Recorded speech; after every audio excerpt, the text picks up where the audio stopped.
सती मरत हरिसन बरमा।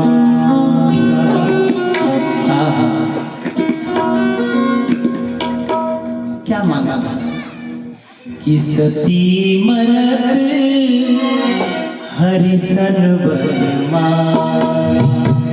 सती मरत हरिसन बरमा। जन्म जन्म पद लागा। जन्म जन्म पति लागा। सती ने क्या मांगा प्रभु से? प्रभु मेरे जितने भी जन्म हो, मैं जितने भी जन्म इस धराधाम पर लूं, मुझे पति रूप में भगवान शंकर मिले, मेरा आशुतोष मिले। और महाराज इस प्रकार से सती मरत हरिसन वर मांगा, जन्म जन्म सिर पद अनुरागा। यही कारण हिमगिरि ग्रह जाई, जन्मी पार्वती तनु पाई। हिमालय के यहाँ जाकर के और पार्वती का जन्म सती ने लिया है। और आइए अंत में आज कथा को विराम हम देंगे ध्रुव चरित्र पर। बहुत सुंदर प्रसंग है। आज आकुति, देहुति और प्रसूति तीन कन्याओं के वंश का वर्णन किया। उसके बाद अधर्म के वंश का वर्णन हुआ। मैंने आपसे निवेदन किया था कि मनु और शत्रुपा से दो पुत्र पैदा हुए, प्रियव्रत और उत्तानुपाद। प्रिय माने अच्छा, व्रत यानी उपवास। उत्तानुपाद समाज में जिसकी ऊंची प्रतिष्ठा हो वो उत्तानुपाद है महाराज। अब हम सब उत्तानुपाद हैं। माता के गर्भ में हमारा सिर नीचे रहता है, पैर ऊपर रहते हैं। हम सब उत्तानुपाद हैं। दो पत्नियां हैं, सुनीति और सुरुचि। और जो सुरुचि है, जो सुनीति है, जो नीति पे चलेगी, जो वेद की नीति पे चलेगी, शास्त्र की नीति पे चलेगी, वो सुनीति है। सुरुचि अपनी रुचि पर जो चलेगी, तो महाराज अपनी रुचि के अनुकूल हम कार्य करते हैं तो मान लेना हम सुरुचि का कार्य कर रहे हैं। वेद की नीतियों पर, शास्त्र की नीतियों पर और लिखे शास्त्र के हिसाब से चलेंगे तो हम सुनीति का कार्य कर रहे हैं। महाराज उत्तानुपाद की दो पत्नियां हैं। और महाराज इनके यहां कालांतर में प्रसंग आता है, उत्तानुपाद ने सुनीति को और महाराज घर से निष्कासित कर दिया। जब से ये सुरुचि आई है, सुरुचि जैसे ही आई उसने पूछा ये कौन है? ये मेरी धर्मपत्नी है, धर्मपत्नी है। बोले ये रहेगी तो मैं नहीं। उत्तानुपाद राजा फिसल गए महाराज, गोरी चमड़ी पर मोहित हो गए और सुनीति जैसी सती साध्वी को और महाराज घर से निष्कासित कर दिया। जंगल में छोटा मोटा महल बनाकर उनको दे दिया होगा।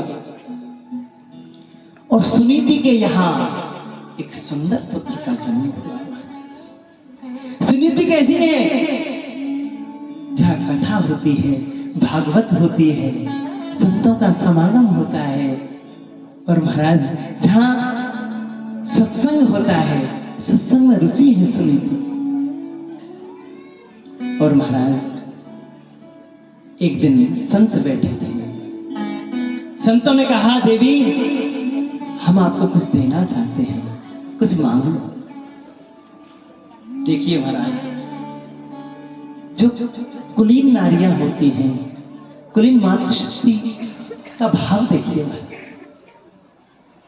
सुनीति ने कहा कि राजा के दो पत्नियां हैं, सुरुचि और सुनीति। मैं यहां हूं, मुझे सत्संग प्राप्त हुआ है, लेकिन राजा की जो दूसरी पत्नी है सुरुचि, उसके कोई पुत्र नहीं है। महाराज, अगर मुझे आप आशीर्वाद देना चाहते हो तो ये आशीर्वाद दे दो कि मेरी बहन सुरुचि के पुत्र पैदा हो जाए, पुत्र पैदा हो जाए। ये नीति की बात देख, कल्पना तो करिए आप, जिसके कारण उसको जंगल में वास मिला, राजा ने जिसको छोड़ दिया, उसने मांगा, संतों से क्या मांगा कि मेरी जो राजा की छोटी पत्नी है, उसके कोई पुत्र नहीं है, उसको एक पुत्र दे दो महाराज, उसके पुत्र जरूर होगा, क्योंकि बेटी आपने मांगा है, इसलिए उसके पुत्र जरूर होगा। सुनीति, शास्त्र की नीतियों पे चलोगे, हम शास्त्र की नीति और हम अच्छे लोगों का साथ सत्संग में जाएं, भागवत सुने, भजन सुने, भजन कीर्तन करें, नीति पर चलेंगे तो ध्रुव पैदा होगा। अगर अपनी रुचि से चलोगी, ऐसा पुत्र पैदा होगा महाराज, जिसने उस पूरे खानदान की इज्जत को दांव पर लगा दिया। उत्तम है। यक्षों के द्वारा वो आगे कथा आएगी। और महाराज, आज ध्रुव का भाव हुआ, मां से पूछा, मां हम जंगल में क्यों रहते हैं?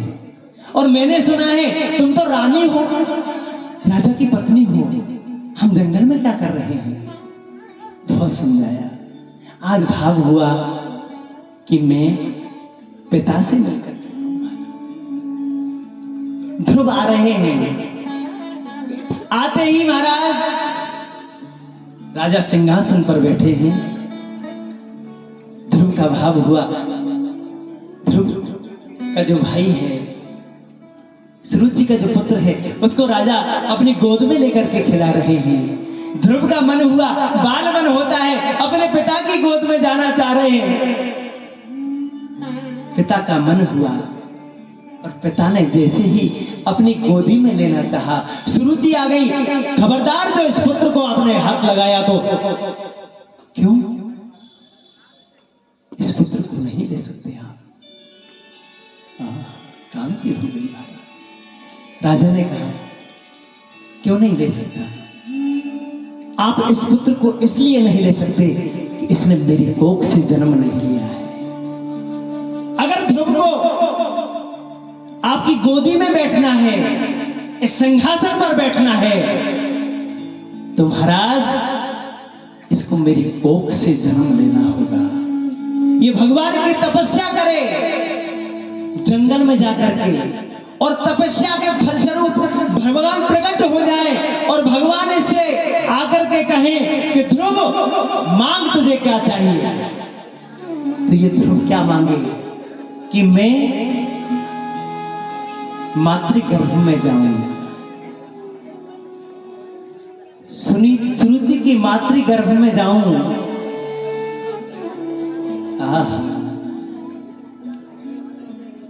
मेरा नन्हा सा ध्रुव आ गया।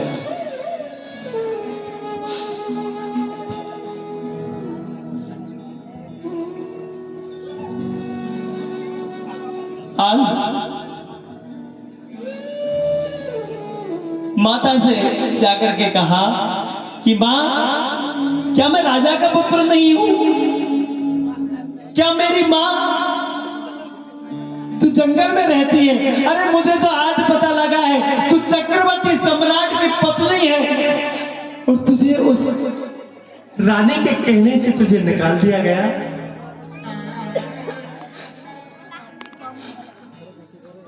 नहीं बेटा,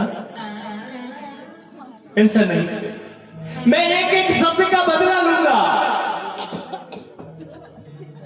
जो नीति पर चलती है सुनीति है महाराज। उसने कहा बेटा नहीं, मुंह पे हाथ रख दिया, ऐसे ऐसे नहीं बोलते, ऐसे बोलते हैं क्या? ये संस्कार की बात है। माँ प्रथम गुरु होती है महाराज, माँ प्रथम गुरु। जो संस्कार बढ़ती है ना वो माँ होती है। बच्चे को क्या बनाना है ये माँ समझती है महाराज। माँ चाहे तो बेटे को राजा बना दे, माँ चाहे तो बेटे को बहुत बड़ा सन्यासी बना दे। ये माताओं के अंदर शक्ति है। मदालसा का उदाहरण आपने सुना होगा। आज माँ ने कहा कि बेटा, अरे किस राजा की गोद में बैठने की जिद कर रहा है? अरे सुरुचि माँ ने तो तुझे वो प्रेरणा दी है कि तू परम पिता की गोद में बैठ सके। ध्रुव ने कहा वो कहां मिलेंगे? तपस्या करने के लिए ध्रुव जा रहे। और तपस्या के लिए जब जा रहे थे तो नारद जी मिल गए महाराज।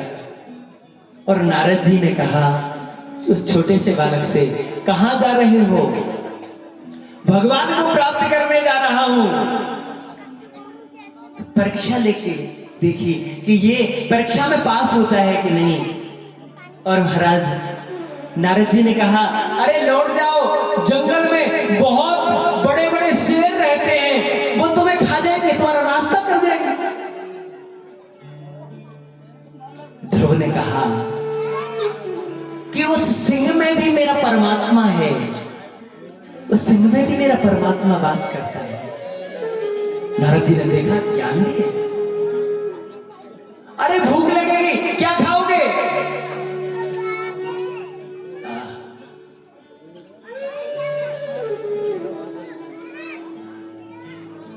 जब दांत न थे जब दूध दियो। प्रभु कितना उपकारी है। जब दांत न थे जब दूध दियो, अब दांत दे मुख अन्न दे। प्रभु जब हमें मातृगर्भ में भेजता है, जब हम उदर में होते हैं, माता के उदर में होते हैं, और माता के गर्भ से हम जब आते हैं तो हमारे दांत नहीं होते। लेकिन मेरा प्रभु कितना अंतर्यामी है। हमारे आने से पहले माता के स्तनों में दूध दे देता है। प्रभु का चमत्कार देखिए ऐसा, दूध पहले आ जाता है। पुत्र की जो व्यवस्थाएं हैं कि जब दांत न थे जब दूध दियो, अब दांत दे वो अन्न दे। जल में थल में सब पक्षिण में सबकी सुध लेत तेरी हो। वो परमात्मा सबकी उसको चिंता है। हम भूल जाते हैं। वो प्रभु जगाता तो हमने भूखा है, लेकिन दुनिया का जितना भी पूरा संसार है महाराज, हम जगते हैं तो भूखे जगते हैं।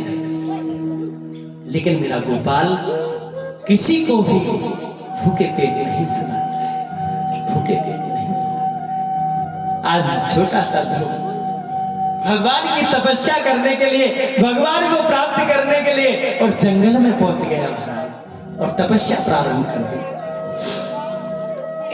तपस्या का पहला दिन हुआ, फल खा करके ध्रुव तपस्या। दूसरा भाव हुआ, पत्ते खा करके तपस्या कर रहा है। तीसरा भाव हुआ, जल ले रहा है। और महाराज चौथा महापूर्ण हुआ, हवा खरी ऑक्सीजन जा रही है अंदर, और धीरे धीरे महाराज ऑक्सीजन को भी बंद कर दिया, पूरा प्राण अवरुद्ध हो गया, ऑक्सीजन भी गए महाराज। त्राहिमाम करते नारायण के पास पहुंचे, प्रभु ये क्या हो रहा है? शंकर के पास गए, शंकर ने कहा यही हाल मेरा हो रहा है। भगवान ब्रह्मा जी के पास गए, यही हाल मेरा हो रहा है। तो नारायण की शरण में चलो, और नारायण से पूछा प्रभु ये क्या हो रहा है? अरे नारायण ने कहा मेरा छोटा सा नन्हा सा ध्रुव मेरी तपस्या कर रहा है। भगवान कहते हैं कि ध्रुव को दर्शन देने के लिए नहीं, मेरे नारायण ध्रुव का दर्शन करने के लिए आ रहे हैं महाराज, दर्शन करने के लिए आ रहे हैं। आहा कितना करुणावान है। श्री कृष्ण गोविंद हरे मुरारी, हे नाथ नारायण वासुदेवा। श्री कृष्ण गोविंद हरे मुरारी, हे नाथ नारायण वासुदेवा। श्री कृष्ण गोविंद हरे मुरारी, हे नाथ नारायण वासुदेवा। हे नाथ नारायण वासुदेवा, हे नाथ नारायण वासुदेवा।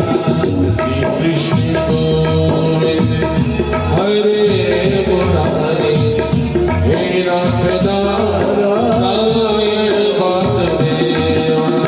हे नाथ नारायण वासुदेवा, हे